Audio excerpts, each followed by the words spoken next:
1300 নম্বর আমাদের এলাকা, 33 নম্বর ওয়ার্ড। আমাদের এলাকাটা পুরো জলে মগ্ন।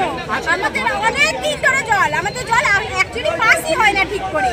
এবার এখন বৃষ্টিতে পুরো সবার ঘরে ঘরে জল আর সাপ ভর্তি হয়ে গেছে। আমাদের ঘরে ছোট বাচ্চা রয়েছে, এখন খাটের উপরে শুয়ে রেখে এসেছি এখানে, আর একবার বৃষ্টি হলে খাট পর্যন্ত জল চলে যাবে, তখন বাচ্চাটাকে নিয়ে আমরা কোথায় যাবো?